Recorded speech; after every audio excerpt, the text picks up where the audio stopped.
All right, we got strength day 47. We got 4 main lifts in the anterior chain, the pushing muscles. So we have floor press, 4 sets of 8. Then we have front rack step up, 4 sets of 6 each leg. Then we're moving into overhead press, so strict overhead press, 4 sets of 8. And then lastly, we have front rack squats or front squats.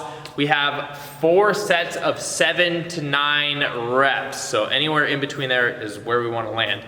And then for our accessory lifts, we have single leg box squats. We have 3 sets of 10 to 12 each leg.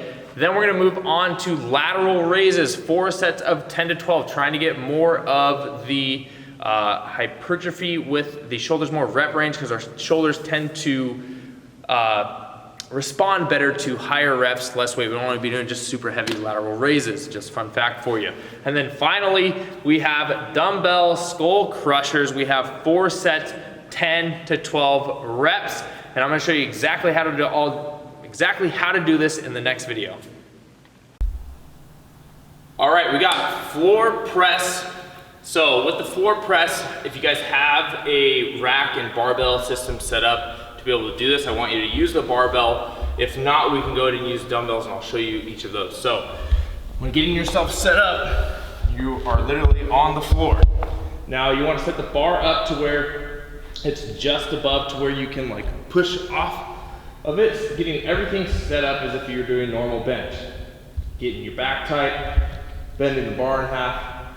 From here, what ends up happening is we're just gonna pull and draw that bar down to our chest, right to where our elbows and triceps hit the floor. From this position, we're gonna press on up. Now, with floor press, you have to control and keep your lats engaged, because if the bar goes here, that's no bueno. If the bar goes here, that's no good either. We need to keep it straight as we move through it. And then wrap. Now, if you're gonna be doing it on or with dumbbells, I'll show you what dumbbells right now as well. And I'm gonna show you how to properly drop the dumbbells. Bring them to your chest here, press on up. From this position, draw down, do your press, and you're getting ready to drop. You're done with your set. Don't just drop them. However, personally, I would prefer if you guys brought them down in a neutral position, dropped them like this and down. So that way your elbow is in line and you're not doing one of these and causing any injury. You want to keep it straight, especially as we're offloading the weight. Now, after that, we're gonna get into front rack step up. So we have a box, we have a bench, whatever you have available to you. You can do this with a barbell and you can load the weight up pretty good. That front rack position, you can either come up under here or across the top, or you can do the same thing with dumbbells. So front rack position, heavy dumbbells, here, step up and down, step up. So same side leg that goes up is the same leg that goes down.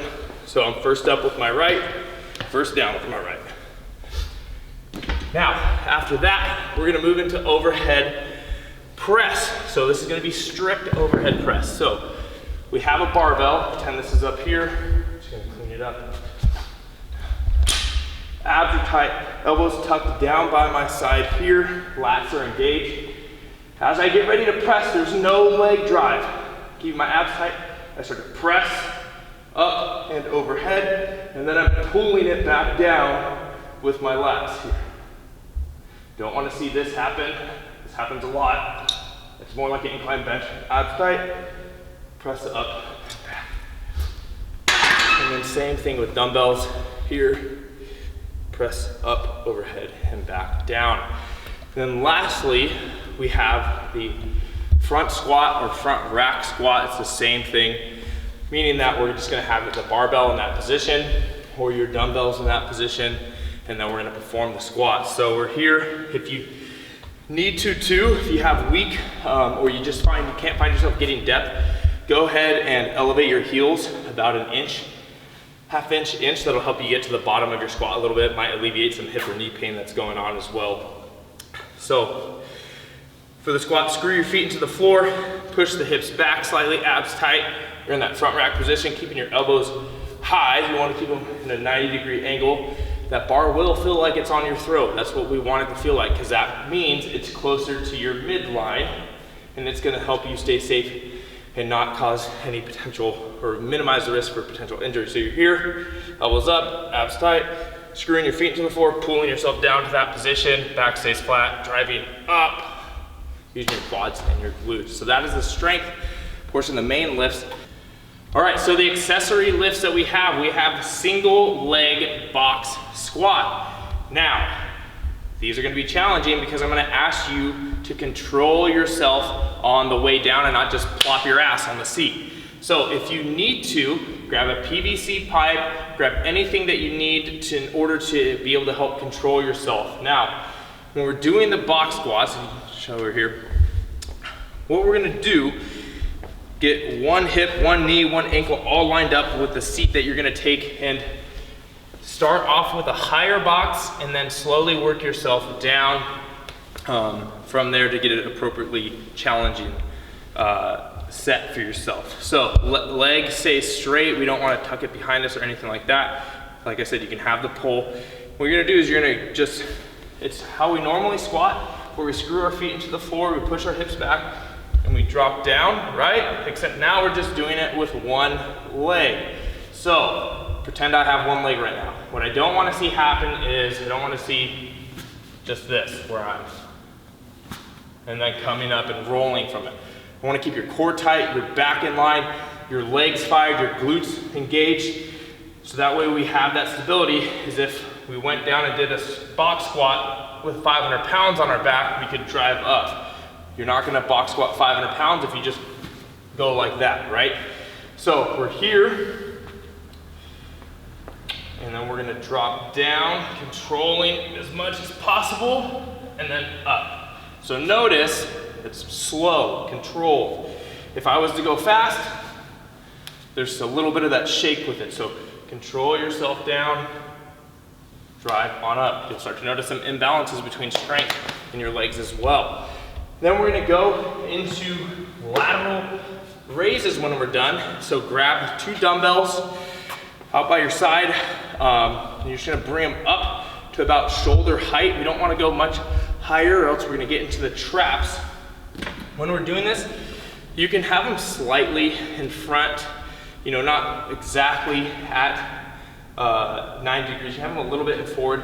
What I personally like to do is I like to take as much of the grip and things out of it, because when you grab on, you're creating a lot of tension, and it's gonna help support the shoulder in moving it up, versus if you have it kind of floppy, you're like forcing it all on the shoulder. So I'm here, and then I'm focusing all my attention on the shoulders as I'm bringing them up and out. So I'm here, bringing them up and out, squeezing at the top, controlling on the way down. And then lastly, we have dumbbell skull crusher. So what you can do is have your 2 dumbbells or one super heavy one, whatever you have. And you can have your thumbs pointing over your head, or if you like this position, you can do this as well. I prefer this position. What you're gonna do is you're gonna pretend you have a pin going through your elbows, and your shoulders are locked into place. Pinch your shoulder blades back, and then all the movement is happening at the elbow joint. From here, the skull crusher, you're gonna get as close as you can, and then fire up using your triceps only. You don't wanna be pulling with the lats or pressing up with the chest. You want it all to come, so all to come from the tricep. And you're done. All right, I'll see you guys in the next video.